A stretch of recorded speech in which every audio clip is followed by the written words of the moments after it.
하나님의 말씀은 창세기 14장 12절부터 24절까지입니다.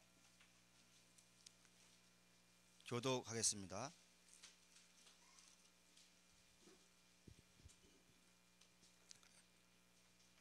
소돔에 거하는 아브라함의 조카 롯도 사로잡고 그 재물까지 노력하여 갔더라.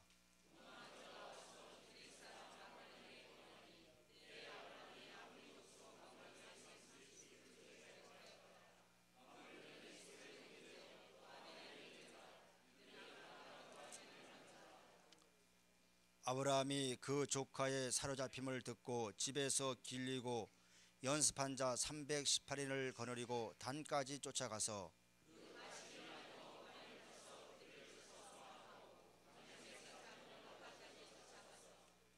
모든 빼앗겼던 재물과 자기 조카 롯과 그 재물과 또 부녀와 인민을 다 찾아왔더라.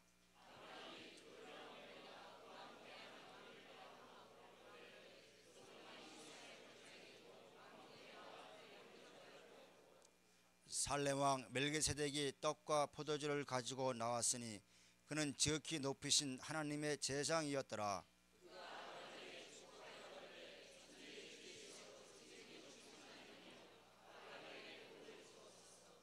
너의 대적을 내 손에 붙이신 지극히 높이신 하나님을 찬송할지로다 하매 아브라함이 그 얻은 것에서 10분의 1을 멜기세덱에게 주었더라.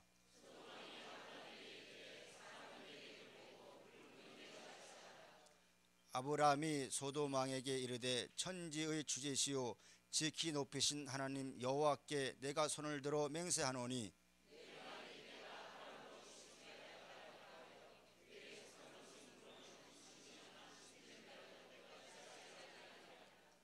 오직 소녀들의 먹을 것과 나의 동행한 아넬과 에스겔과 마브레의 분깃을 제할지니 그들이 그 분깃을 취할 것이니라. 아멘. 오늘 말씀은 예비하시는 하나님 창세기를 통해서 36번째 시간입니다. 우리는 일생을 결정짓는 데에 자기의 출생도 참 중요합니다. 누구에 의해서 어떻게 탄생했느냐. 우리는 우리의 출생이 또 한 번 바뀌었습니다. 혈과 육으로 인간에게서 태어나서 사람의 아들, 딸로 마무리하는 줄 알았더니 우리가 하나님을 아버지라 부르는 하나님의 자녀로서 우리 주 예수를 통해서 새로운 만남이 시작이 되었습니다. 우리가 사랑과의 만남을 통해서 이루어졌던 것, 부모와 선생과 친구와 배필과 자녀와 그 환경이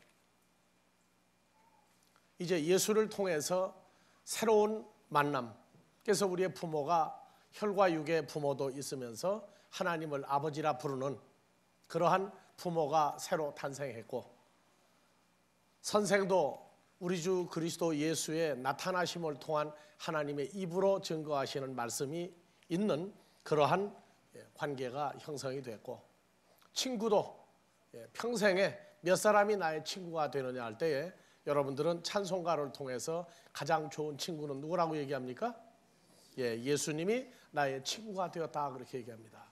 세상에 속한 많은 친구들은 어떠한 이익이 있을 때에 어떠한 장래에 그를 이용할 수 있는 어떤 조건과 대상을 통해서 친구가 되지만은 예수 그리스도는 우리에게 생명과 목숨을 담보로 해서 우리를 살리신 바로 그분이 우리의 친구가 됐습니다. 또한 주님을 통해서 육신의 결혼에서 그리스도와의 신부가 되는 연합 사건이 이루어지는 결혼이 새로 형성됐고, 육신의 자녀를 길러본 결과가 주님과의 만남을 통해서 복음의 자녀를 낳아서 길러야 되는, 복음의 자녀를 낳고 양육할 수 있는 그러한 부모로서의 구실을 우리가 해야 됩니다. 가장 마지막으로 남은 것이 환경에 관한 문제입니다. 우리가 육신의 부모와 육신의 형제가 있을 때에 사람들이 말하는 지연, 어디에서 출생했느냐. 한국에서는 경기도냐, 서울이냐, 강원도냐, 충청도냐, 전라도냐, 제주도냐, 지연을 따지고 학연을 따집니다. 어느 학교를 나왔느냐, 그 다음에 어느 집에 시를, 어느 혈통을 가졌느냐, 가문을 따지고 이러저러한 모든 것을 다 따져서 거기에다가 자기가 배운 실력과 주위에 형성된 인맥을 통해서 세상을 이끌어갑니다. 어느 회사의 회장이 아들을 외국에서 키웠다가 한국에 데리고 와서 말단 직원으로 집어넣었어요. 그 회사의 말단 직원부터 커 올라갈 때 회사 직원들은 아무도 모릅니다. 그냥 평사원으로 똑같이 대우를 해서 키웠어요. 그런데 그 아버지와 아들 사이에는 묵계가 있습니다. 너는 앞으로 이 회사를 인수할 아들로서 클 것이냐, 아니면 다른 쪽으로, 이 회사가 아닌 다른 쪽으로 내 재질이 있느냐 한번 시험해보자. 합당하면 이 회사를 내게 물려주겠다. 그 사람의 인간적인 모든 요소와 모든 결함이, 그 사람의 장점이 평사원으로 들어가서부터 점점 올라가기 시작할 때 그 회사를 운영하는 사장 되는 그 아버지는 그 아들을 주의 깊게 전부 다 체크를 해나가기 시작합니다. 결국은 그 회사를 운영할 수 있는 아들로서 그 아버지의 배려와 모든 사람들이 그 운영하는 회사 속에서 성장해서 회사의 지배자가 됩니다. 회사의 지배자가 되는 과정에 어느 중간 과정을 넘어서니까 사람들이 그가 후계자라는 걸 알았어요. 여러분들은 세상 사람으로 태어나서 한국이 넓다 하고 외국은 세계는 넓다 그렇게 생각을 했어요. 혈과 육으로 태어난 우리가 예수를 만나고 난 이후에 우리 인생이 바뀌어야 되고 우리의 환경이 어떻게 사람에게 나타나지 않는 하나님에 의해서 우리가 변화를 받고 성장을 하는가에 관한 것들을 우리는 가끔 잊어버리고 지냅니다. 마치 벌거벗은 것 같이, 모든 것이 있다가 없어지면 다 잃어버린 것 같이, 어려운 일이 생기면 나 홀로 겪는 것 같고, 그 문제가 왜 왔느냐에 대한 자기 외적인 환경을 원망하고,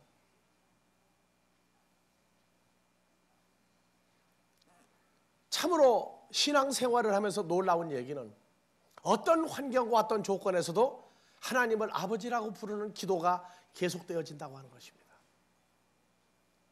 그러나 그분의 역사와 나타남과 우리를 어떻게 지켜주고 인도하느냐 하는 문제에 대해서는 성경을 통해서 자기 사건이 되어야만 한다는 것입니다. 성경을 통해서 자기를 보호하고 인도하시는 하나님의 사랑을 깨닫지 못하면 부모를 잃어버린 자식 같고 환경과 조건에 의해서 요동하는 어리석은 혈과육에 속한 사람으로 인생을 마무리할 수밖에 없어요. 우리는 성경의 창세기를 통해서 아브라함을 나타내시고 아브라함과 이삭과 야곱의 하나님, 죽은 자의 하나님이 아니요 다 같이 산 자의 하나님, 산 자의 하나님 생각을 해야 돼요. 우리가. 그래서 아브라함을 통해서, 이삭과 야곱을 통해서, 모세를 통해서 히브리 민족을 애굽에서 끌어내기까지, 그리고 사사기와 사무엘 상하, 열왕기 상하, 역대 상하, 우리는 이스라엘 민족을 어떻게 지켜나왔는가 하는, 그들이 하나님을 떠나게 됐을 때와 하나님 앞으로 인도되었을 때에 그 이방 민족들이 알지 못하는 여호와 하나님의 역사하심을 우리는 성경을 통해서 이 세대를 살아가는 우리에게 어떻게 역사하시는가를 우리는 깨달아야 됩니다. 우리는 어려울 때에 내가 기도하고 간구했던 문제가 환경이 조금만 풀려버리면 다 잊어버립니다. 그러나 어렵고 곤고할 때 우리가 했던 기도까지도, 내 입에서 나간 소리까지도 다 기억을 하고 계시는 분이라고 하는 걸, 우리에게 어려운 문제를 주었을 때 그 문제를 통해서 마지막 날에 우리에게 그리스도 예수 안에서 아브라함의 복을 채워주려고 하는 우리 아버지 하나님의 그 간구하심이 우리를 향한 노고가 있다고 하는 걸 알아야 됩니다.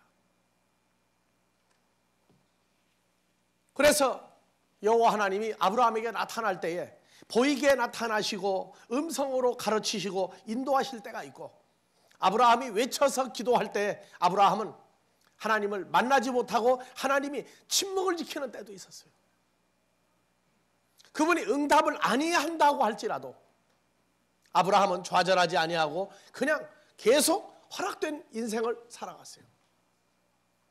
자, 여러분들, 사람들이 자녀를 서울로 또는 외국에 유학을 보내고 난 다음에 자주 연락이 오다가 연락이 끊어져요. 그러면 기다리다가 마지막으로 한마디 하고 위로받습니다. 무슨 얘기를 합니까? 예, 잘 안 해요. 다 같이 무소식이, 희소식. 예, 우리 아버지 하나님과 우리 사이에도 기도를 했는데 어려운데 힘든데 환난이나 핍박 속에서도 무소식이 희소식으로 바뀌는 때가 있어요. 사람들이 쓰는 모든 환경과 조건에 부합된 모든 단어가 성경에서 믿음의 선진들과 하나님 사이에 일어났던 그러한 과정들을 우리는 많이 볼 수가 있습니다. 그래서 아브라함에게 나타나셨을 때에 아브라함을 인도하실 때와 아브라함에게 그 기도가 외침이 응답되지 아니하고 묵묵부답으로 지나갈 때 이 두 과정을 통해서 우리의 오늘날 삶이 그러한 두 가지 과정을 통해서 은혜가 되길 바랍니다. 자, 아브라함이 가나안 땅에 들어갈 때가 몇 살이었습니까? 75세였죠. 75세였어요. 75살일 때에 가나안 들어가기 전에 아브라함이 어디서 출발할 때가 75이었습니까? 갈대아 우르에서입니까? 하란에서죠. 예, 갈대아 우르에서는 처음 떠났어요. 처음 떠났어. 그래서 여호수아 24장 2절에서 3절을 보면은, 예, 24장 2절에서 3절, 예, 여호수아가 가로되, 그러면 예, 여호수아가 모든 백성에게 이르되 이스라엘 하나님 여호와의 말씀에 다 같이요. 옛적에 너희 조상들 곧 아브라함의 아비 나홀의 아비 데라가 강 저편에 거하여 다른 신 이방 신들을 섬겼으나 내가 너희 조상 아브라함을 강 저편에서 이끌어내어 가나안으로 인도하여 온 땅을 두루 행하게 하고 그 씨를 번성케 하려고 그에게 이삭을 주었고, 그래서 히브리 민족이라는 얘기는 건너편에서 풀러 건너게 했다 그 말입니다. 그래서 건너편 그쪽 죄와 사망에서 생명 인도원 쪽으로 건너오게 했다. 그래서 사람들이 죽으면 어디를 건너간다고 그러니까 반드시 강을 건너간다고 그러죠.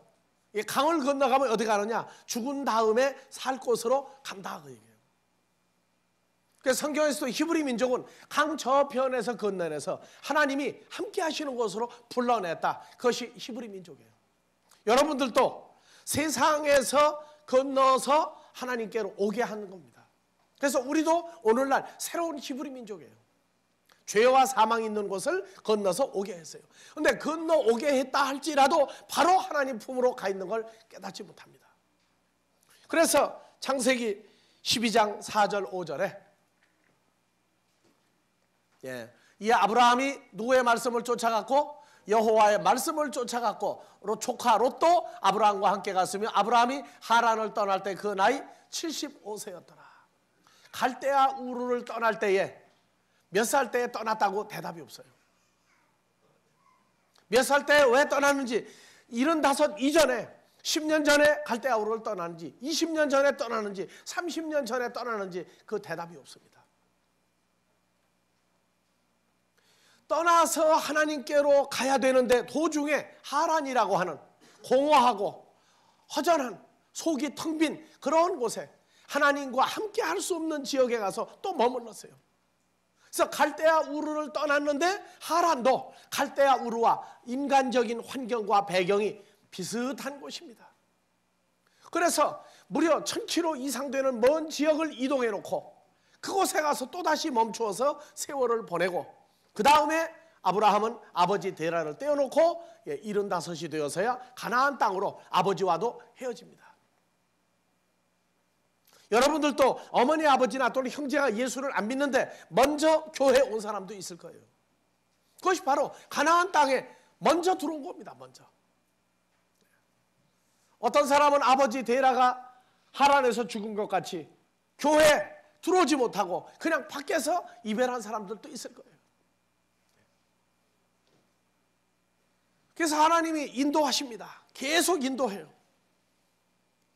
자, 이제 가나안 땅으로 들어올 때에는 전부 다 복을 받아가지고 들어오는 겁니다. 그래서 12장 1절에서 3절에 여호와께서 아브라함에게 이르되, 직접 말씀하시죠. 너는 너의 친척, 본토 친척 아비집을 떠나 내가 내게 지시할 땅으로 가라. 이게 갈대아 우르를 떠날 때 직접 나타나시고, 하란에 가서 그 몇십 년인지 모르는 세월을 하나님이 침묵하고 그냥 내버려 뒀어요. 그리고 어느 때인가 되니까 75세에 나타나셔가지고 이제는 내 아버지 데라하고도 헤어져야 한다. 이제는 떠나라. 어디로 가느냐? 내가 내게 지시할 땅, 그쪽으로 가라. 가나안 땅으로 가라. 내가 너로 큰 민족을 이루고 내게 복을 주어 내 이름을 장대케 하리. 너는 복의 근원이 될지라. 3절 다 같이요. 너를 내가 복을 내리고 너를 내가 저주하리니 땅의 모든 족속이 너를 인하여 복을 얻을 것이니라. 그래서 이 응답을 따라서 여러분들도 오늘날 복을 다 받았죠? 어디서 복을 받았어요? 갈라디아서 3장 14절에 자, 이는 그리스도 예수 안에서 아브라함의 복이 이방인들에게 미치게 하고 영향을 나타내게 하고 채워지게 하고, 그래서 우리는 이제 예수 안에 있는 새로운 피조물이 된 겁니다. 아브라함에게 약속했던 너를 축복하는 자에게 나 여호와가 직접 축복할 것이고, 너를 저주하고 미워하고 원망하는 자에겐 내가 저주하고 원망하고 미워하리라. 이제 그 말씀을 받고 난 다음에 아브라함이 어디를 가느냐? 애굽으로 하나님이 인도합니다. 왜 인도했느냐? 자, 창세기 12장 4절. 아브라함이 누굴 따라갑니까? 여호와의 말씀을 쫓아가요. 그래서 우리도 하나님의 말씀을 따라서 교회에서 양육받으면서 교회 밖에 이방신들이 주장하는 대로 우리도 들락날락합니다. 그러면서 양육을 받는데 우리도 무슨 축복을 이미 받았다고요? 우리에게 축복해주고 우리에게 잘되게 해주고 우리를 밀어주는 사람은 이방인이라도 하나님이 주는 복을 받을 것이고, 우리를 미워하고 저주하고 우리를 핍박하는 사람이 있다고 그런다면 누가 그 일을 해준다고요? 여호와 하나님이 그 일을 지금도 대신 해주고 있다는 것을 우리는 알아야 됩니다. 그래서 아브라함이 이제 어디로 내려갑니까? 가나안 땅을 떠나서 점점 그 살던 곳 동은 베데리오 서는 아이오 하는 그곳을 떠나서 기근이 들으니까 애굽으로 내려갔어요. 애굽으로 내려가니까 인간적인 방법을 쓰는 애굽의 바로가, 그리고 대신들이 아브라함의 아내 사라가 이쁜 연고로 수많은 금은 보화와 짐승과 양떼와 또 뭘 주고 이방 여인 하인들까지 다 주고 사라하고 바꿔치기를 했어요. 근데 아브라함이, 여러분들 생각을 해보세요. 부부지간에 강제로 뺏길 때 여러분들 같으면 어떡할 겁니까? 아무리 천금 주고 만금 주고 금은 보화를 준다고 할지라도 부부지간에 그거 바꾼다 그러면 뭐 사람 아니죠. 그런데 아브라함이 소리 한마디 안 질렀어요. 이 애굽의 나쁜 놈들아, 너희가 아무리 권세가 있다고 그래도 이게 다 무슨 소용이 있느냐. 금은 보화가 내 아내 사라 뺏어가지 말라고 해야 될 텐데 안 죽으려고 아무 소리 않고 무엇을 생각한 거예요. 아브라함과 사라에게 해를 끼치는 자는 누가 해를 끼칠 겁니까? 약속이 있죠. 그래서 아브라함은 그 약속을, 아브라함은 하나님이 나타나지 않고 하나님이 보이지 않아도 그 약속을 믿고 있는 겁니다. 그래서 창세기 12장에서 사라의 연고로 바로에게 무슨 연고가 일어납니까? 자, 17절 12장 17절 여호와께서 아브라함의 아내 사라의 연고로 사라 때문에 바로와 그 집에 대궐에 큰 재앙을 내리시니라. 이 재앙을 풀어보면 온몸에 고름이 나고 온몸이 그냥 막 썩어 들어가고 하는 아주 말할 수 없는 괴질이에요. 그게 바로가 분석을 해보니까 한 여자 때문에, 사라 때문에. 왜 애굽의 바로와 그 대궐에 그 세상 권세를 쥐고 있는 자, 그 대궐에 그 역질이 일어납니까? 바로는 잘못한 게 없어요. 자기들 법으로 한 거예요. 그러나 바로의 법 이전에 하나님의 법이 있고 하나님이 더 무서운 거예요. 그 아브라함은 하나님의 약속을 믿고 바보처럼 가만히 지내는 겁니다. 우리는 기억을 할 것이 있어요. 이 세상 교회 밖을 나가 살 때에 세상 법을 통해서 오는 것들을 하나님의 법이 우선하고 있다고 하는, 나에게 해를 끼치고 손해 끼치고 나를 모함하고 저주하는 자가 있으면 맞붙어 싸울 이유가 없어요. 아브라함의 후손인 우리는 그리스도 예수 안에 들어감으로 말미암아 우리에게 그 복이 있어요. 그래서 하나님이, 우리 아버지 하나님이 우리를 대신해서 싸워주시는 걸 우리는 기다리고 있는 그 기다림, 인내가 필요합니다. 나는 성경을 통해서 확증된 사건 속에서 지금까지 살아왔어요. 결단코 우리에게 해가 되는 것 같아도 해가 절대 안 됩니다. 그 결말을 우리에게 더하기 플러스 해주고 더 좋은 것으로, 선한 것으로 채우시는 걸 우리는 수도 없이 겪어보고 있어요. 그래서 오히려 악한 자들이 악하게 우리를 신랄하게 공격할 때에는 더 좋은 것으로 주려고 하시는구나, 이제는 무엇으로 채우시려고 하는가, 그걸 기다리고 있어요. 다 같이 나에게 엄청난 핍박과 엄청난 감당할 수 없는 문제가 올 때에 우리는 하나님의 약속을 따라 기다리고 인내해야 된다. 무엇으로 주시려고 하는가를 기다려야 한다. 우리가 흥미진진해져요. 근데 처음에는요, 속에서 세상 말로 열불이 나고 백불이 나고 천불이 나요. 하나님 약속대로 하려고 보니까 뭐가 더 먼저 와요? 나한테 먼저 이게 온다고, 주먹이. 그런데 점점 하나님의 말씀을 의지하기 시작해요. 요한일서 5장 19절에 가니까 악한 자가 우리에게 손도 댈 수 없다 하는 얘기가 나와요. 우리 아버지 하나님이 허락하지 않으면 아무런 핍박도 우리에게 주먹 하나 날라올 수가 없다. 보시겠어요? 요한일서 5장 19절. 자, 또 아는 것은 우리는 하나님께 속하고 온 세상은 악한 자 안에 처한 것이며, 18절. 하나님께로 난 자마다 범죄치 아니하는 줄을 우리가 아노라. 하나님께로서 나신 자 예수 그리스도가 우리를 지키심에 악한 자가 저를 만지지도 못하느니라. 근데 이렇게 말씀이 있는데도 이것이 현실화되기까지, 우리의 믿음이 온전히 자랄 때까지는 얻어 터져보기도 하고 대항도에 싸워보기도 하고 그러다가 포기해버리는 거예요. 우리가 감당할 수 있는, 내 의지와 내 힘으로 감당할 수 있는 문제를 안 줘요. 도저히 포기할 수밖에 없는 문제까지 옵니다. 그럴 때에는 보시는 거예요. 오히려 우리를 대적하는 사람들을 말씀을 따라 살고자 할 때 오는 문제들을 우리는 그들을 결론이 뭐냐? 불쌍히 여기고 측은히 여기는 그러한 훈련이 우리에게 일어나기 시작합니다. 잠언 16장 4절에 악한 사람도 누구 때문에 만들었어요? 누구 때문에 만들어서 악한 자도? 바로 나 때문에 만드는 거예요. 다 같이요. 여호와께서 온갖 존재들을 그 시음에 적당하게 지으셨나니 악한 사람도 악한 날에 적당하게 하셨느니라. 아시겠어요? 필요 없는 악한 존재가 이유 없이 올 때가 없어요. 반드시 예비해서 보내주셔요. 그래서 악한 자를 이기는 방법은 말씀대로 여호와 하나님이 직접 그를 대적해 원수를 갚아준다고 하는 말씀을 통해서 내가 악한 것이 없을 때에, 그래도 문제가 온다고 할 때는 그건 아버지 하나님이 우리에게 더 좋은 것으로, 더 최상의 것으로 우리를 바꿔주기 위해서 그런 악한 존재들을 예비했다가 때를 따라서 아주 착착 진행되기 시작해요. 그래서 이제 훈련이 되면은 이번에 뭐가 일어납니다. 뭐를 바꿔주시려고 하시나이까 하는 그러한 소리가 우리에게서 나가게 돼 있어요. 이제는 잠잠히 기다리겠습니다. 우리를 잘 되라고 자꾸 밀어주는 사람이 있으면 뭐라고 합니까? 같이 기뻐해 준다고. 같이. 왜? 그에게도 하나님께서, 우리 아버지께서 좋은 것으로 그에게 채워줄 줄을 알기 때문에. 우리는 혼자 있는 자가 아니에요. 이제 누구 안에 있는 존재입니까?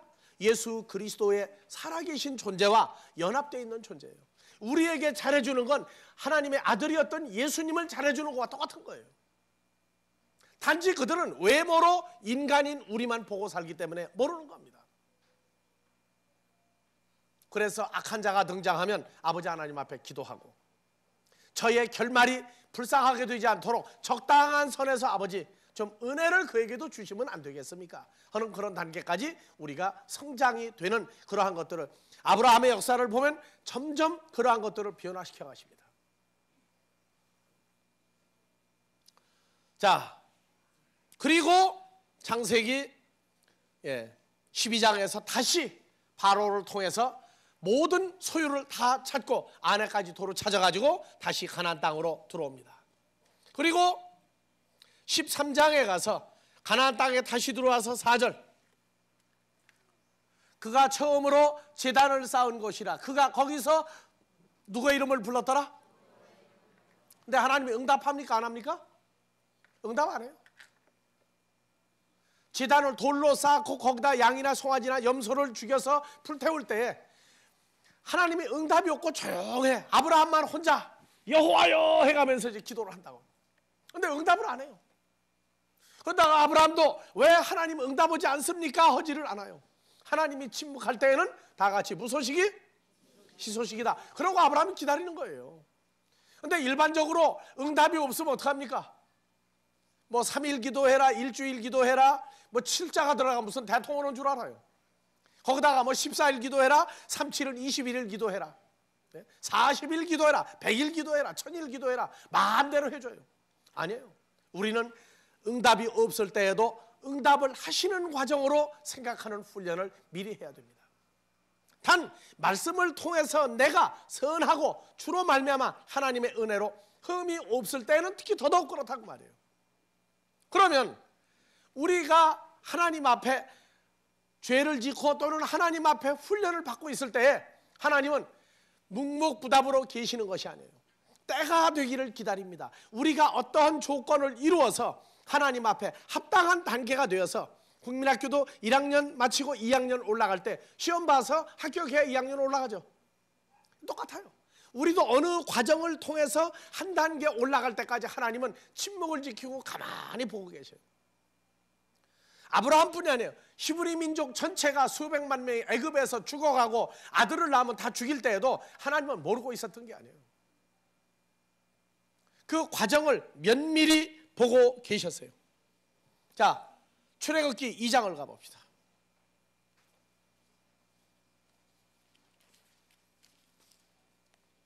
출애굽기 2장 23절. 여러 해 후에 애굽 왕은 죽었고 이스라엘 자손은 고역으로 아주 힘든 일들로 인하여 탄식하며 부르짖으니 그 고역으로 인하여 부르짖는 소리가 하나님께 상달한지라. 하나님이 그 고통 소리를 들으시고 아브라함과 이삭과 야곱에게 세운 언약을 기억하사 이스라엘 자손을 권념하였더라. 그러면 부르짖기 전에는 하나님이 모르고 있었어요? 히브리 민족이 애굽에서 나오려면 누가 있어야 됩니까? 모세를 통해서 나오죠. 자, 22절 봐보세요. 그가 아들을 낳음에 누굴 낳았어요? 모세가 그 이름을 게르소름이라 가로되 내가 타국에서 계기 되었다 하기 전에 벌써 이미 누가 출생했습니까? 모세가 이미 잘하고 있죠. 모세가 결혼해서 아들까지 낳았어요 벌써. 그래서 출애굽기는 모세를 통해서 히브리 민족을 죄와 사망이 주장하는 곳에 끌어내는 자 모세를 미리 탄생시킨 역사입니다. 그래서 모세가 탄생하고도 몇 년 동안은 하나님은 침묵을 지키고 있었어요? 아니죠. 모세에게는 40년 동안 기다리고 있다가 광야로 도망가게 하는 역사를 했고, 히브리 민족에게는 죽겠습니다, 아들을 낳으면 다 죽입니다, 너무 일이 힘들어 못 견디겠습니다 하고 외칠 때 몇 년 동안 침묵하셨어요? 모세가 80살이 되어서 애굽에 다시 돌아와 끌어내기 전까지 80여 년 세월을 하나님은 침묵을 지켰어요. 그럼 어떤 사람 그래요. 아, 요새 80살기도 어려운 판국에 80년 동안 침묵하면 하나님 어떻게 합니까? 안 해요. 이제 80살까지 안 기다리셔요. 1년도 될 수 있고 한 달 될 수도 있고 일주일 될 수도 있고 5년 될 수도 있고 8년 될 수도 있고.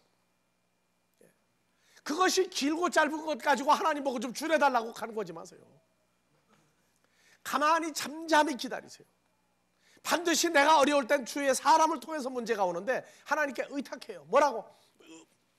한마디예요. 어떻게 해달라고 안 해요. 하나님의 말씀을 믿고 기다리겠습니다. 딱 하나입니다. 뭐 잔소리 그냥 주변 다 떠들어봐야 소용없어요.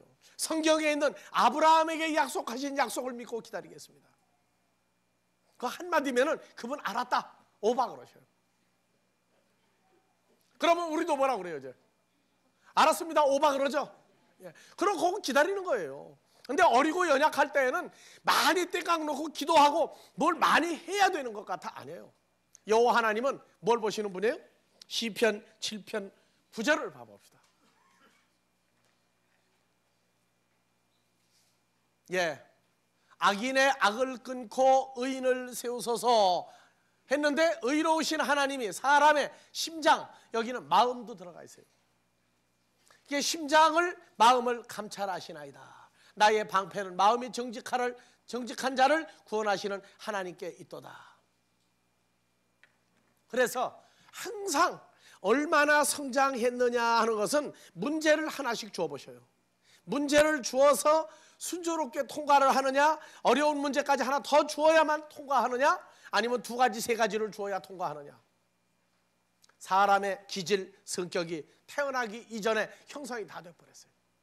그래서 그 사람마다 기질대로, 성품대로, 오장육부대로 문제를 주셔요. 자, 그러면 우리 마음만 헤아리시고 모르는 채 하십니까? 나는 내가 서울에서 태어나서 그 6.25 전쟁통에 하루 3끼를 한 끼를 제대로 먹느냐 못 먹느냐 하고 난리가 날 때, 그때에도 나는 쌀밥에다가 보리가 10% 섞이면 투정으로 밥을 먹고 할 정도로 편안하게 컸어요.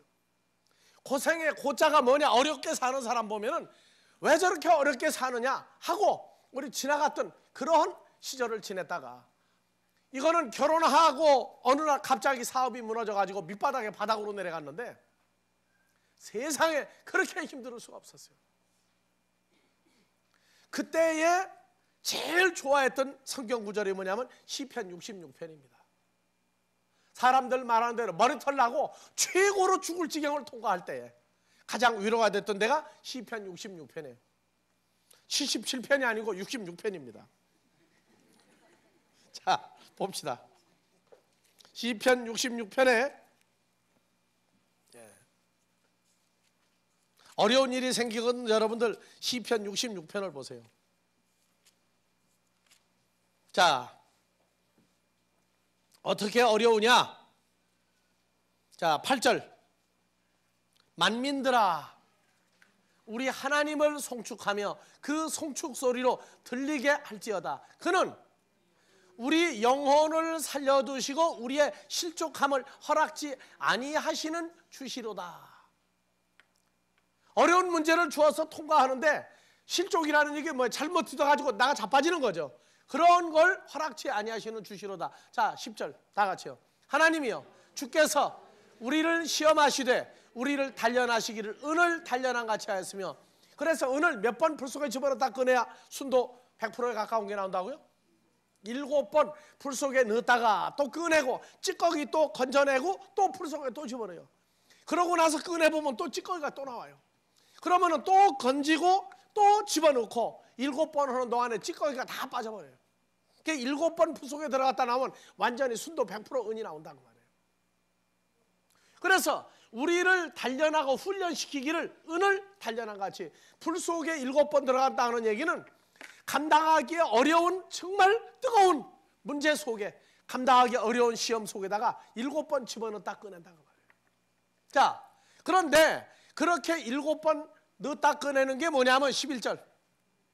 우리를 끌어서 어디에 들게 하시며 그물에 들게 하시며 어려운 짐을 우리 허리에 두셨으며.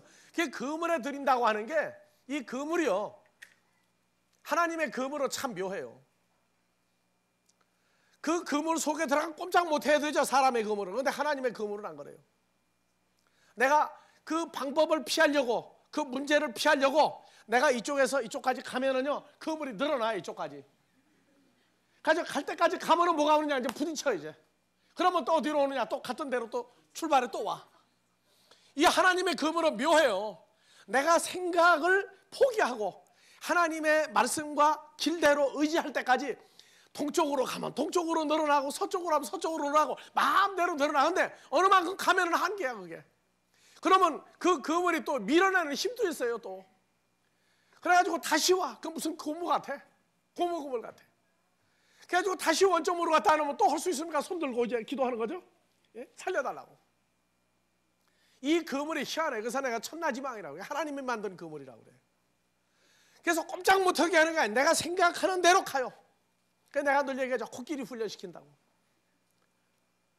그 코끼리가 인간은 쇠사슬도 끊는데 붙잡아다 놓으면 큰 쇠사슬로 묶어가지고 이놈의 힘이 빠질 때까지 하여튼 밥만 먹고 힘만 나면 또 끌어당기는 거예요. 끊으려고. 그렇게 하고 밤새도록 울고 이걸 왜 붙들어 맸느냐 사람들 원망하고 하는데 3개월이면 항복한대. 그래가지고 점점 아이들이 잡아 당겨도 당기면은 갔다가 다시 오는 거예요, 이제. 그래서 아이들이 당겨도 오면은 그러기를 몇 번 반복하고 난 다음에 그때는 풀어놔요. 그리고 무슨 줄로 묶느냐? 가느다란 줄로 묶어 놓으면은 평소 처음 같은 거 다 끊는 줄인데 아예 포기하는 거야. 잡아 당기는구나, 간다. 그러고 가요. 하나님의 그물이 바로 그런 그물이야. 그래서 코끼리는 붙들어 매지만 하나님의 그물은 나를 말뚝에 매놓은 게 아니고 가고 싶은 데까지 가게 만들어요. 거기 가서 방법을 다 찾고 요동하고 난 다음에 또 힘 또 빼. 그럼 뭐냐? 다시 있던 대로 또 와요. 그게 하나님의 그물이에요. 이런 얘기를 여러분들에게 해주는 건 여러분들에게도 성장시킬 때 그런 문제가 오거든 뛰거나 가지 말고, 자, 한국 사람은 저질러 놓고 생각하고 영국 사람은 뭐하고? 불란서 사람은 뭐하고? 가다가 생각하고 영국 사람은 가기 전에 서서 생각을 한대요. 갈 거냐 말 거냐, 어디까지 갈 거냐, 어떻게 될 거냐 계산 다 하고 간대. 그러니까 영국 사람처럼 되면 돼요. 하나님의 말씀으로 계산기를 놓고 두드려 보는 거예요. 그게 될 때까지 나를 포기하는 그물이 있어요. 자, 이 그물은 절대 빠져나가지 못하는데 제 마음대로 힘 다 빠질 때까지 돌아다니게 하시는 분이다. 뭘 의지할 때까지? 하나님의 말씀과 존재하심을, 우리를 망하게 하는 분이 아니라 우리를 그리스도의 장성한 분량까지 끌어올리시는 그 그물이 있다고 말이에요. 그리고 그때는 또 하나 뭐냐? 다 같이 어려운 짐을 어디에 두었어요? 여러분들 짐은 어디에 짊어집니까? 머리에 지거나 어깨에 짊어지죠. 그런데 내가 결혼하고 나서 저거 배웠어. 경상도를 갔더니 고무찜바라는 게 있더라고. 고무찜바. 그게 일본말하고 한국말 합친 거예요. 고무는 한국말인데 찜바에는 이게 반은 한국말이 아니고 외국말이에요. 그래서 짐을 짊어지면 고무로 끈을 해가지고 고무줄로 해놓으면 어떻게 돼요? 늘어져가지고 이 엉덩이에 닿아요. 엉덩이 닿으면은 가면은요, 한 발짝 가면은 이게 뒤로 갔다가 탄력으로 엉덩이를 또 쳐. 그럼 어떻게 돼요? 도로 뒤로 또 와야 돼. 두 발짝 빨리 가죠. 그러면 이게 두 번 탄력이 와가지고 도로 그 자리 또 갖다 놔. 그래서 이 어려운 짐을 두는데 고무줄로 매가지고 지고 있는 지구와 똑같아요. 그래서 마태복음에서 뭐예요? 다 같이 수고하고 무거운 짐진 자들아, 다 네가 가고 싶은 곳으로 가라. 다 나 예수에게 오라. 그래야면 내가 너희 목숨을 편히 쉬게 하리라. 그 말씀대로 그리스도 예수 안에 있는 사건을 깨닫기까지는요, 이 짐보따리가 다 달라. 여러분들이 만약에 그런 문제가 온다면 여러분들 보따리는 달라. 그리고 다른 사람 보따리 보지 말아요. 내 보따리는 내게 가장 합당한 무게로 고무줄로 매달아 놓은 고무찜바가 있다. 그래서 마음대로 돌아다니게 하는데 그놈을 짊어지고 가고 싶은 대로 가려고 그러니 얼마나 힘들겠어요. 그래서 코끼리 훈련이 아니야. 이건 하나님 자녀 훈련이에요, 그게. 자, 그리고 또 12절 다 같이요. 사람들로 우리 머리 위로 타고 가게 하셨나이다가 무슨 얘기냐면, 자, 사람을 완전히 엉망진창을 만들어 버린다고 그러죠. 정말 사람들이 내 머리 위로 타고 가는 게 아니라 나라고 하는 존재를 완전히 그냥 한국말로 개떡으로 만들어버리고 밟든지 뭐 하든지 그냥 제 멋대로 불러버려요. 그냥 그 형편없는구나. 우리 집안이 촉망하는 나였어요. 고시 공부하면 너는 분명히 합격한다고 아주 집안이 촉망했는데 고시 공부를 포기했어요. 그리고 사업을 했는데 돈이 들어오기 시작하면 부자가 돼요. 성공을 했어요. 그때는 문턱이 달게 들락날락 하다가 딱 부도가 나고 나니까 돈을 안 줘요. 꿇어가면 안 줘. 왜? 부도가 나는데 주면 이중 부도가 나지 않는 나까지 부도가 날 테니까 못 준다는 거예요. 그냥 사람 다 잘라버리죠. 그럼 그들이 우리 집을 왕래를 끊을 때 내 이름 석자를 어떻게 부르겠어요? 내 대학교 동창, 내 고등학교 동창들까지 나를 알기를 속 곱창만큼도 못 알아. 그러니까 그냥 인간 임택순 하는 이름을 그냥 아주 무가치하게 그게 부르고 나를 완전히 그냥 무시해버리는 게 뭐냐? 내 위로 지나가게 하는 거 똑같다고 말이에요. 아주 처참해지는 거예요. 자, 그 다음에 그 과정을 은을 7번 달려놓는 과정을 불과 물을 통행하였더니 그래요. 여러분들 찬송가 어려울 때 불로 태우든지 물로 씻든지 그게 함부로 부르는 찬송 아니에요. 통과하였더니 왜? 통과시키시는 분이죠. 가다가 주저앉으면 망하잖아요. 또 힘을 주셔가며 끌어올리셔요. 그래서 주께서 우리를 끌어내사 어디에 들이셨나이다? 풍부한 곳에 들이셨나이다. 어디? 그리스도 예수 안에 들어간 걸 확증해 주는 거예요. 내가 번제를 가지고 주의 집에 하나님에 가서 나의 소원을 갚으리니 이는 내 입술이 말한 것이요 내 환난 때 내 입이 말한 것이라. 자, 하나님을 두려워하는 너희들아 다 와서 들으라. 하나님이 내 영혼을 위하여 행하신 일을 내가 선포하리라. 지금 선포하는 거예요. 어디를 통과한 걸? 물과 불을 통해하고 은을 단련한 것 같이 그런 어려운 과정을 통과했는데 이제 와서 들으라. 내가 선포한다. 다 같이요. 내가 내 입으로 그에게 부르짖으며 내 혀를 높이 찬송하였도다. 찬송은 무슨 찬송을 그렇게 해요? 죽겠다고 맨날 난리지. 그래도 이쁘게 보시는 거예요. 다음 절 다 같이요. 내가 내 마음의 죄악을 품으면 주께서 듣지 아니하시리라. 왜? 어려운 형편 감사합니까? 불평합니까? 불평하는 게 그 죄악이야. 전부 다 그게. 하나님 의지하지 않는 게 전부 죄악이야. 그런데 주께서 듣지 아니하시리라. 이런 상태에서 기도했는데 뭐 들어주시려고까지 했는데 다 같이요. 그러나 하나님이 실로 들으셨으며 내 기도 소리에 주의하였도다. 내 기도 소리에 주의하였도다. 그래서 우리가 같이 살면서도 어떤 문제가 생기면은요, 이제는 알아요. 우리 집사람이 아버지 앞에 이러고 이런데 이렇습니다 하고 얘기하고 결과하는 거 하고 내가 놓은 문제를 놓고 이러고 이런데 의탁합니다 했을 때 우리 집사람 쪽으로 빨리 오는 게 있어요. 내가 뭐라고 빨리 오는 게 있어. 아시겠어요? 무슨 얘기죠? 부부지간에도 응답하시는 게 달라. 그래서 어떤 건 집사람이 뭐라고 하면은 빨리 오는 거 알고 집사람이 뭐라고 하면 기도한 걸로 더 하게 해버려. 그냥 안 해. 그러면 빨리 와요. 역사가 일어나. 여러분들이 신앙의 사람, 믿는 자의 가족이라 하는 게 그런 묘미가 있어요. 그래서 이 기도는 아무래도 당신이 어느 쪽이 낫다 하면 내버려둬요. 그러면 집사람이 뭐라고 한다고. 나 없을 때도 기도하잖아요. 보면은 반드시 그쪽으로 빨리 역사가 와. 만약에 내가 기도한다, 안 와요.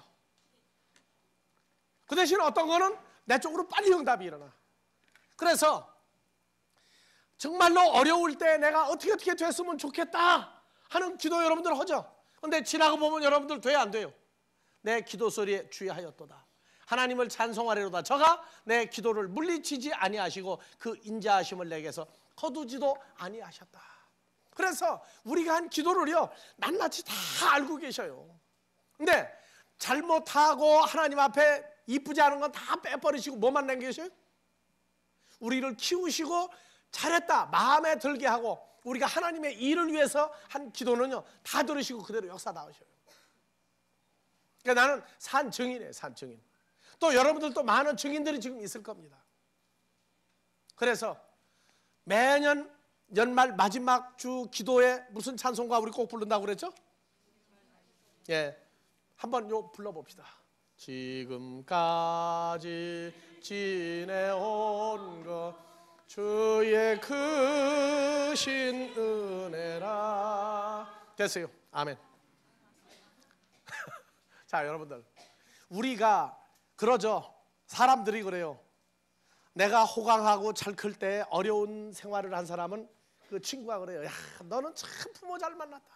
부모 잘 만났다. 근데 그 잘난 부모가 다 돌아가셨어. 근데 안 돌아가신 부모가 새로 생겼어. 누굽니까? 영원히 존재하시는 최고의 부모가 누구예요? 우리 아버지 하나님이에요. 근데 그분이 보이게 할 때도 있고 묵묵부답으로 지나갈 때도 있다. 잊어버리지 마세요. 그 창세기를 여러분들이 쭉 보면은요, 아브라함에게 나타나셨다가 감추셨다가, 나타났다가 응답하고 숨으셨다가, 이게 반복이에요. 집에 가셔서 창세기 12장부터 쭉 여러분들이 반복해서 보십시오. 하나님은 결코 우리를 외면하거나 우리를 몰라라 하시는 분은 결단코 아니다. 항상 불꽃 같은 눈으로 우리를 보시고 우리를 인도하실 때 하나님의 선하심이 자녀에게는 꼼짝 못하시는 분이다. 여러분들 아들, 딸 이깁니까? 다 같이요. 자식 이기는 부모 없다. 그러나 부모의 방법대로 만들어가요. 우리 아버지 하나님도 우리를 향해서 많이 양보하셔야 그 지는 거예요. 그러나 하나님의 선하신 그리스도의 장성한 분량으로 우리를 이끌어갑니다. 동일한 은혜가 늘 함께해 주실 것을 깨닫게 해주기를 주의 이름으로 축원합니다.